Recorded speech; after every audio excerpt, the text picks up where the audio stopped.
Breaking news చూస్తున్నాం. ఎలాంటి నోటీసులు ఇవ్వకుండా చెరువుల్లో అక్రమ నిర్మాణాల పేరుతో కూల్చివేతలు చేపడుతున్న హైడ్రా తీరుపై హైకోర్టు అసంతృప్తి వ్యక్తం చేసింది. ఇతర ప్రభుత్వ శాఖలు అనుమతులు ఇచ్చాక నిర్మించుకున్న వాటిని ఎలా నోటీసులు ఇవ్వకుండా వివరణ తీసుకోకుండా కూల్చివేస్తారని ప్రశ్నించింది. కోర్టులో ఒకటి చెబుతూ బయట మరోలా వ్యవహరిస్తున్నారని అసహనం వ్యక్తం చేసింది. జీవో 99 చట్టపరిధిపై వివరణ ఇవ్వాలంటూ ప్రభుత్వానికి ఆదేశాలు జారీ చేసింది. ఇక ప్రభుత్వం హైడ్రాను ఏర్పాటు చేస్తూ తెచ్చిన ఆ జీవో చట్టబద్ధతను సవాల్ చేస్తూ హైదరాబాద్ నానక్రామ్ గూడకు చెందిన లక్ష్మి అనే మహిళ పిటిషన్ దాఖలు చేశారు. దానిపై జస్టిస్ కె లక్ష్మణ్ విచారణ చేపట్టారు.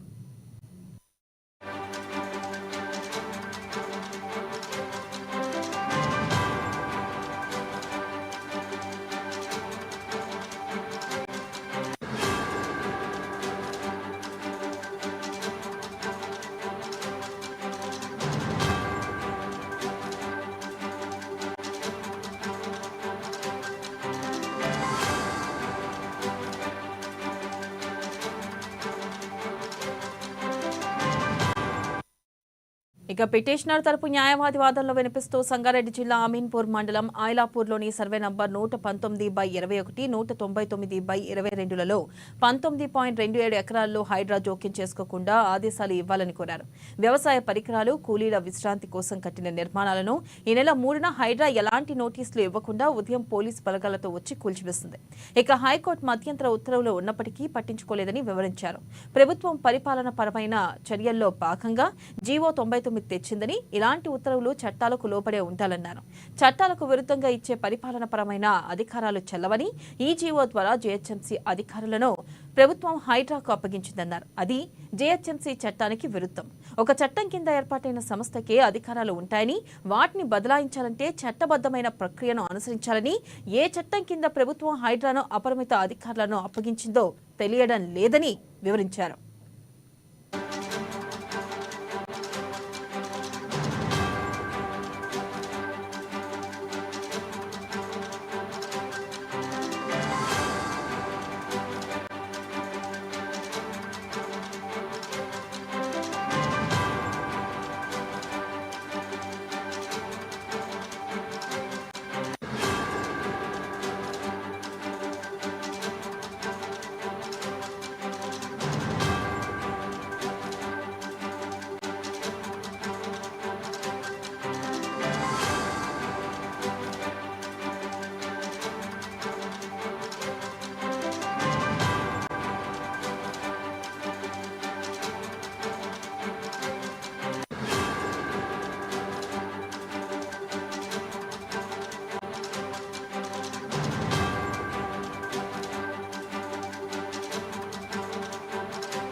పిటిషనర్ తరపు వాదనలు విన్న హైకోర్టు కౌంటర్ దాఖలు చేయాలని ప్రభుత్వానికి ఆదేశాలు జారీ చేసింది. తదుపరి విచారణను 2 వారాలకు వాయిదా వేసింది. దీనిపై మరింత సమాచారాన్ని మా ప్రతినిధి రాంబాబు ఫోన్ లైన్ ద్వారా అందిస్తారు. రాంబాబు, చెప్పండి, హైడ్రాను రద్దు చేయాలంటూ ఒక మహిళ ఫిర్యాదు చేసింది. దీంట్లో హైకోర్టు ఏ విధంగా స్పందించే అవకాశం ఉందంటారు? అలాగే మరి హైడ్రాను రద్దు చేసే అవకాశాలు ఉన్నాయంటారా, లేకపోతే చిన్న స్వల్ప మార్పులు చేసే అవకాశం ఉందంటారా? అప్డేట్స్ ఏంటి? వెనెలా హైడ్రాను రద్దు చేయాలని చెప్పేసి లక్ష్మి అనేటువంటి మహిళ హైకోర్టును ఆశ్రయించింది. ఈ నేపథ్యంలోనే హైడ్రాకు సంబంధించిన ఇటు అంశంలో ఇటు జిహెచ్ఎంసీకి సంబంధించినటువంటి అధికారులను లాగేసుకుని హైడ్రా పనిచేస్తుందని చెప్పి కూడా ఈ యొక్క తన పిటిషన్ లో పేర్కొనడం జరిగింది.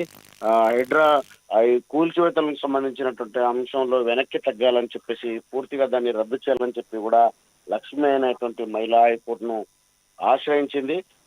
తెలంగాణలో హైడ్రా ఏర్పాటుపై కూడా ఇటు జీవో నెంబర్ 99 తీసుకొచ్చి రాష్ట్ర ప్రభుత్వం ఏదైతే హైడ్రాను తీసుకొచ్చిందో ఆ హైడ్రా యొక్క మనుగడనే ప్రశ్నించే విధంగా మహిళ అయితే ఇటు హైకోర్టును ఆశ్రయించినటువంటి నేపథ్యంలో హైకోర్టు కూడా ఇటు ప్రభుత్వానికి నోటీసులు అయితే ఇచ్చింది.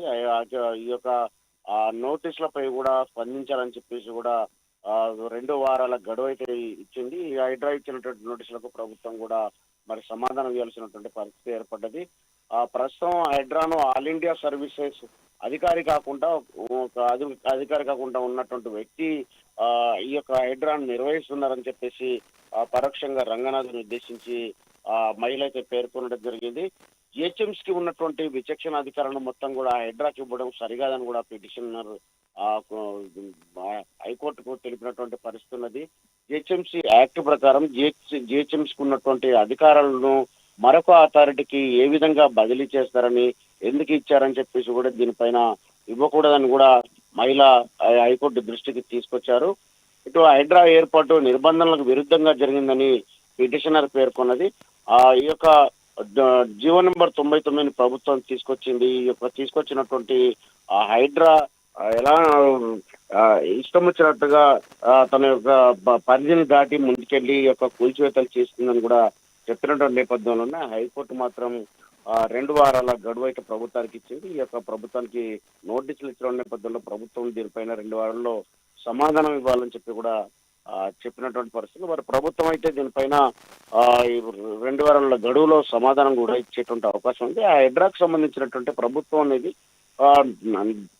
ఒక జీవోని తీసుకొచ్చి జీవో ద్వారా ముందుకెళ్తా ఉంది కాబట్టి ప్రభుత్వం తీసుకున్నటువంటి కేబినెట్ తీసుకున్నటువంటి నిర్ణయాన్ని హైకోర్టులో లక్ష్మి అనేటువంటి మహిళ సవాల్ చేసింది కాబట్టి దాదాపుగా ఈ యొక్క హైడ్రాని అయితే రద్దు చేసేటువంటి అవకాశం ఉండదు. దానికి సంబంధించినటువంటి ఇప్పటికే విధి విధానాలు ఎన్కన్వెన్షన్ కూల్చివేసినటువంటి సందర్భంలో కూడా ఆ హైడ్రాకు సంబంధించినటువంటి పరిధిని విధి విధానాలను కూడా ఇప్పటికే హైకోర్టు ప్రశ్నించింది. దానికి సంబంధించి కూడా అన్ని డాక్యుమెంట్స్ కూడా ఇప్పటికే ప్రభుత్వం కూడా ఇచ్చినటువంటి నేపథ్యంలో హైడ్రాకు సంబంధించినటువంటి ఏర్పాటుకు సంబంధించినటువంటి అంశం కానీ, హైడ్రా యొక్క విధి విధానాలు కానీ, లేకపోతే హైడ్రాకు సంబంధించినటువంటి అనేక అంశాలను కూడా ఇప్పటికే హైకోర్టుకు సమర్పించిన నేపథ్యంలో కొత్తగా ఈ మహిళ ఇచ్చినటువంటి ఈ యొక్క పిటిషన్ విషయంలో కూడా కానీ హైడ్రాను రద్దు చేసేటువంటి పరిస్థితి ఏమాత్రం కూడా ఉండకపోవచ్చు. హైడ్రాను ఏర్పాటును కూడా ప్రభుత్వం హైకోర్టు ఇప్పటికే స్వాగతించింది కాబట్టి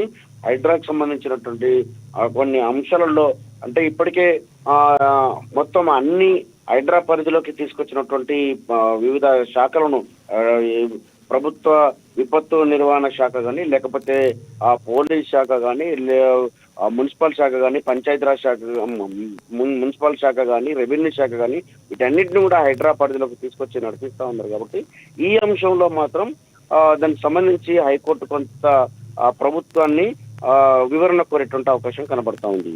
దేనిలా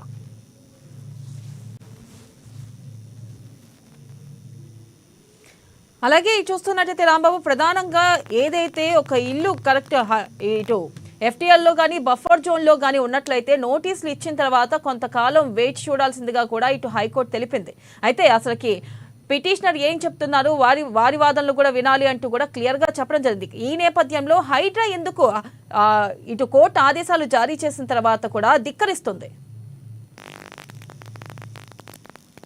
రాష్ట్ర ప్రభుత్వం జీవో 99 తీసుకొచ్చిన తర్వాత ఈ యొక్క హైడ్రాకి సంబంధించినటువంటి అంశంలో అన్ని ప్రభుత్వ శాఖలను ఒకే గొడుగు కింద తీసుకొచ్చి హైడ్రా పేరుతో నిర్వహిస్తుంది కాబట్టి ఇటీవల రాష్ట్ర ప్రభుత్వం ఎన్కన్వెన్షన్ కూల్చివేత తర్వాత కూడా మరొకసారి కూడా ఆ ప్రభుత్వం దీనికి సంబంధించినటువంటి అంశంలో ఒక ప్రకటన కూడా విడుదల చేయడం జరిగింది. ఇక నుండి నోటీసులు గతంలో నోటీసులు ఇవ్వకుండా కూల్చినటువంటి పరిస్థితి ఉంది. కానీ ఇప్పుడు నోటీసులు ఇచ్చి కూడా కూల్చివేస్తా ఉన్నారు కాబట్టి ఆ నోటీసుల కింద ఎక్కడైతే ఎఫ్టీఎల్ బఫర్ జోన్ లో ఉన్నటువంటి వాటన్నిటిని కూడా ముఖ్యమంత్రి కూడా స్పష్టం చేయడం జరిగింది. ఎన్ని అవాంతరాలు ఎదురైనా కానీ ఇక్కడ ఆక్రమణలో ఏదైతున్నదో నాలాలను కబ్జా చేసినటువంటి వాళ్ళు కానీ ఎఫ్టీఎల్ లో బఫర్ జోన్ లో ఉన్నటువంటి అన్నింటినీ కూడా కూల్చివేస్తా తప్పకుండా కూల్చేస్తామని చెప్పేసి కూడా చెప్పడం జరిగింది. ఎవరు ఎంత పెద్దవారైనా కానీ ఎంత హోదాలో ఉన్నటువంటి వాళ్ళైనా కానీ, ప్రభుత్వంలో ఉన్నటువంటి వాళ్ళైనా, ప్రభుత్వంలో లేనటువంటి వాళ్ళైనా, ఎవరైనా పర్లేదు ఖచ్చితంగా కూల్చివేస్తామని చెప్పేసి ఈ యొక్క హైదరాబాద్ ను అదేవిధంగా రాష్ట్రాన్ని కాపాడుకోవాల్సినటువంటి అవసరం ఉన్నది.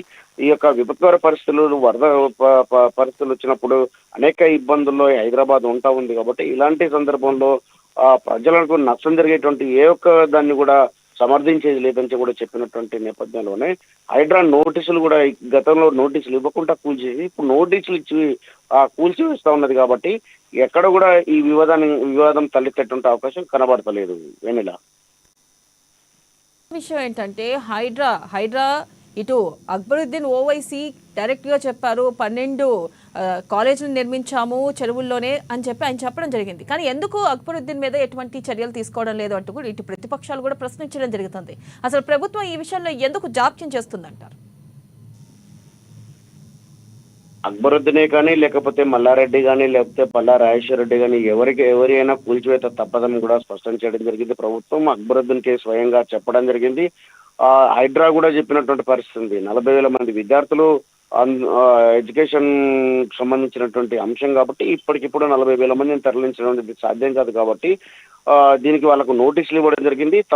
తామే కూల్చివేసుకుంటారా లేకపోతే తామే కూల్చివేయాలని కూడా ప్రశ్నించినటువంటి పరిస్థితి ఉన్నది కాబట్టి ఈ యొక్క కొంత సమయం అయితే ఇవ్వడం జరిగింది. సమయం తర్వాత వీటిని అక్బరుద్దీన్ సంబంధించినటువంటి కట్టడాలు కానీ మిగతా నాయకుల నిర్మాణాలు ఏదైనా కానీ అన్నింటినీ కూడా కూల్చేస్తామని కూడా స్పష్టం చేయడం జరిగింది.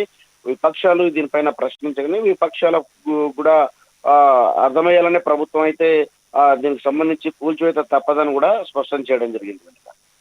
Right Rambabu, thank you.